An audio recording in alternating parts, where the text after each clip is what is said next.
bir numara en büyük. Cehennemden çıkan çılgın Türk. 25 yaşında 100 binlik araba. Nereden geldi bu para, en iyisi sorma. Anlamazsan kafan alma, sorma. Yaşadığın yeri tanımıyorsun, sorma. Her gün savaş, caddeler kan. Kan bile kırmızı değil, kara kan. Kara kan, yine geldim buraya. Hakkınızı arayıp sormaya. Geride kalanları uyarmaya.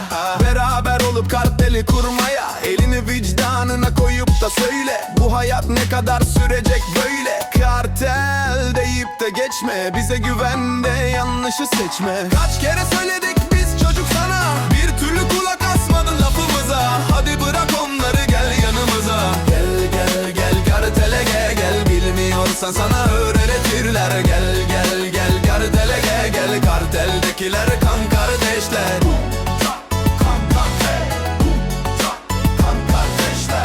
Maç kartel dile gelir sana ve şu anda RCE konuşmakta. Kartel yan yana, can cana beraber. Almanya'nın caddelerinden alsana haber. Durum beter, bak kartele saygı göster. Bomba rap şeklinde geliyor, ipucunu yaktık, ateş devam ediyor. Ona sana bana buna kuvvet veriyor.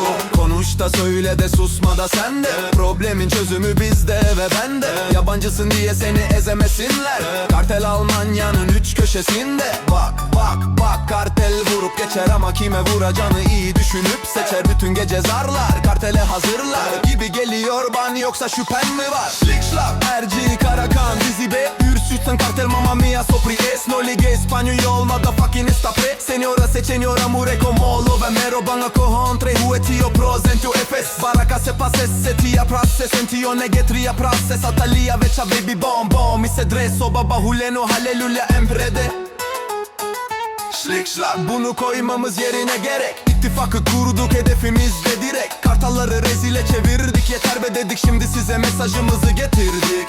Slick Schlapp, çek elini dinle bana bak. Karakan RG'ye, şebekemi kafana tak. Birliğin önemini öğren, tekli bırak. Yoksa yersin şebekemin çelik birliğinden bir tokat. Slick Schlapp, hadi lan bir adım geriye at. Al sana şebekeden bir nasihat. Hakikati tat, birbirimizi desteklememiz şart. Fakat unutma bizi yaşatan tabiat. Kartel kartal gibi havaya kalkar, kanadını açıp da göklerde uçar. Kanlı pençesiyle göçmen gibi yaşar. Yaşaması için savaşır ve parçalar. Arkadan önden yandan paralar yaralar. Ama buna gerek yok, çünkü kartele kardeş lazım, hem de daha çok. Ben çıkıyorum hali şebekemden kok.